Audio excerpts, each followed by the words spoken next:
You understand? Damn. I don't think he was seeing one. He wasn't seeing his checks. You know what I And that's mean? Diddy pretty much fault, I guess. They didn't get that right. What's the whole Nah, story it ain't behind it? Diddy's fault. It's not Diddy's fault. It was the white woman that took him to court and said Oh, she that took the publishing money. Okay, I got you. yeah, it's I got like you. if Rob was making $2 million a year off of when he was famous, they Right, still thinking that he's making $2 million a year. right. So she was able to like when his checks were coming, or when my checks come in, it was happening like that to me too, but not over child support. You know what I'm saying? Mine was coming. The IRS was just I don't know. They start doing your tax for paying for you. They just take all your money. They don't. You don't. I ain't. But that's another thing. But then you ask about Rob, and whenever I think about Rob, that's one of the things I think about because I feel like he would have been a much better person in a better position if he was able to enjoy some of the money that he made from the music he put out in the world. Yeah, definitely. Now, I don't know if this is true, but maybe you can clear this up. Was Biggie on his way out of Bad Boys? Did he catch on to something that Diddy was doing at all at the time, or am I off for saying that? Nah. What you could say is like Jay-Z was with Rockefeller, and then when he got big, he turned into what he wanted to. Now he felt like he could be more without Damian Dash, right? Hmm. So with Big, that was coming around. Anytime that when you an entrepreneur, and you making money, you always gonna be like, yo, I'm gonna start my own label. I'm gonna start doing, that's why I think Junior Mafia and all of that was coming in. That was Biggie's group. That was his crew. You know, um, that's why he was on a lot of the songs with them and everything. He was branding them. So you already know he was on his way to doing something else. It shows. You didn't. It's not a secret. That's where the Junior Mafia come from. That's where Un Diaz. Remember, he was working with Un. Hmm. Mm-hmm. So he You, was already trying to do it. There's nothing wrong with that. no doubt, no It's doubt. growth. Yeah, it's growth. You know what I'm saying? But some people may not have liked to see him growing towards that direction. It's almost like your girl leaving you. You know Hmm. what I'm saying? You don't want your girl to leave you if you're in love. You know how many what some men did to their women over trying to leave them, or what some women did to their men over trying to leave them. Hmm. What do you say to the rumors over the years that people would try to implicate Diddy in Biggie's murder? I never heard you speak on that. Um, being that I know what happened in Atlanta, I know why Biggie Smalls got murdered. Unfortunately, I know what happened. I know who did it and why they would do it, right? Hmm. And I know Puffy didn't have nothing to do with it like that, but he always liked to, you play with a little bit of fire. Like, let's say an example, didn't Suge Knight go into Andre Harrell's office and shake him down for Jodeci and Mary J. Blige publishing? I was the word on the street. All right. So didn't Andre Harrell and Puff work together? Hmm. Facts. Yep. Okay. So did Puffy tell Andre Suge to go shake Andre Harrell down for the publishing? Mm. See, Wow. that's what the movie. See, in the movie, in the Mm. movie, we getting into all of that. You understand? It's Shit. it's the truth of the matter. You know what I'm saying? So then, when the night when he was in the club that night, when Suge came in the club, he had been looking for Puff over that publishing. He was like, "You had me go shake this, da da da," and then I'm supposed to give. What's up with Mary J. Blige Puff? What's up with Jodeci publishing? See, Puff had it. See the the Jedi mind games he playing. So, He would have whoa. had the man go and shake this man down for some publishing, and he ain't had it. He couldn't get it. Now he got to come back, and you've been running from him.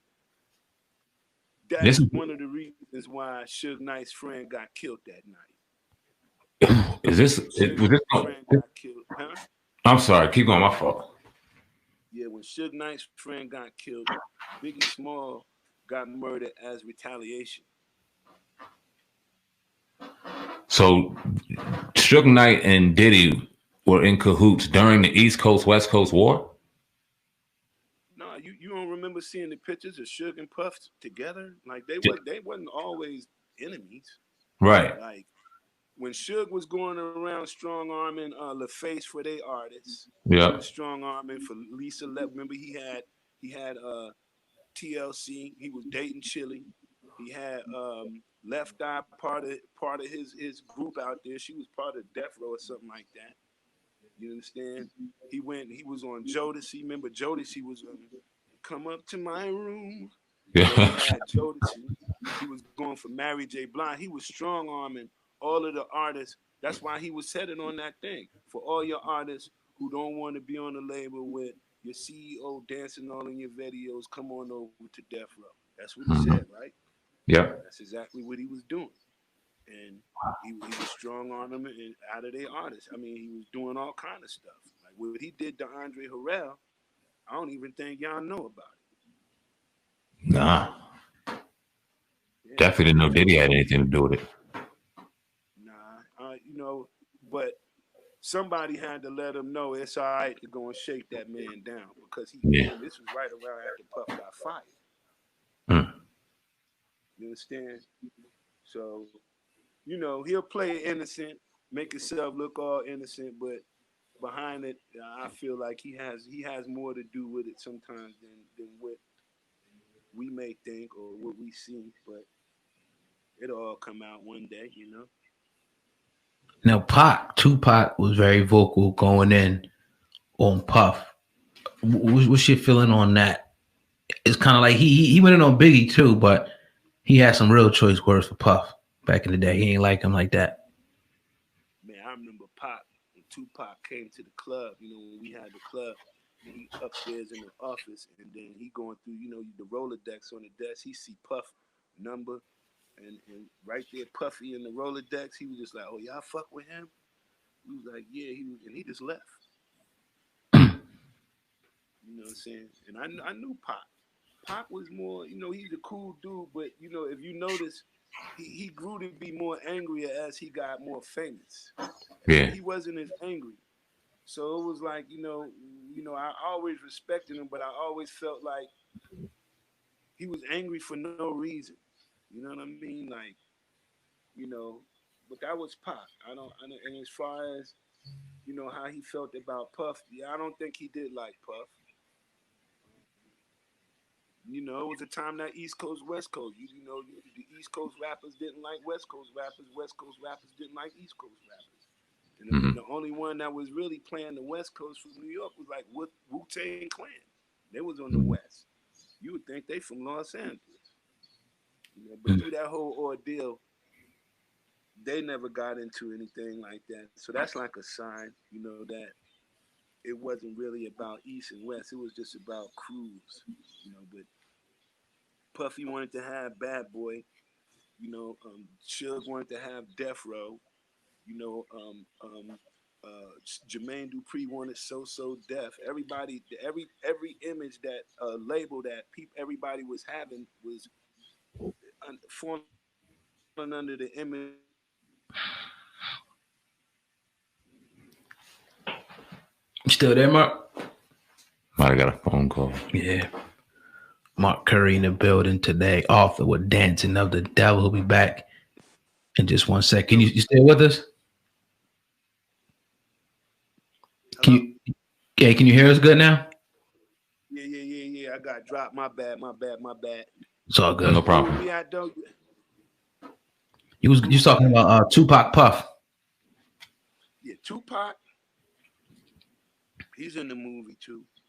I knew Tupac when he first moved to Atlanta, and we had the rim shop, and we did a car for Too Short. We did a Cadillac, and we put the Rolls Royce grill on it for Too Short.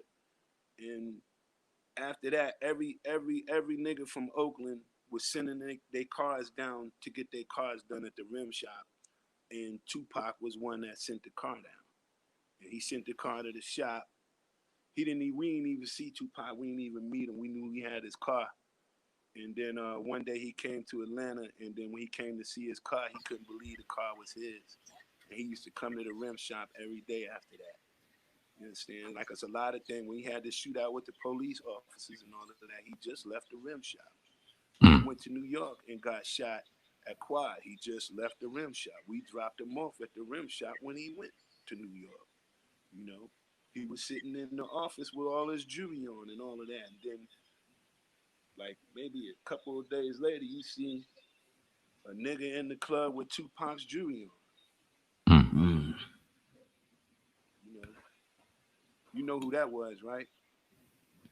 Who was that? Well, y'all got to do y'all research. Mm-hmm. Boy had on Tupac's jewelry. I never heard that one, bro. He got the day after.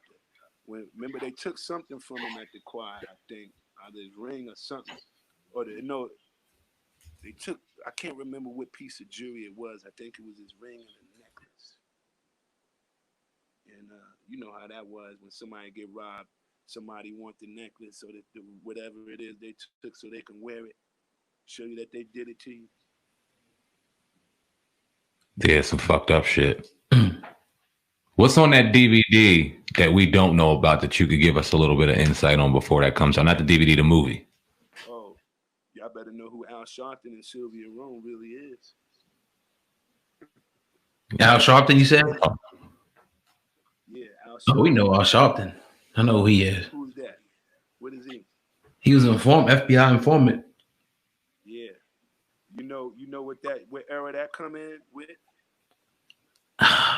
Was it the 70s? Sugar Hill Records. Yeah, Sugar Hill Records. Yeah. They do a lot.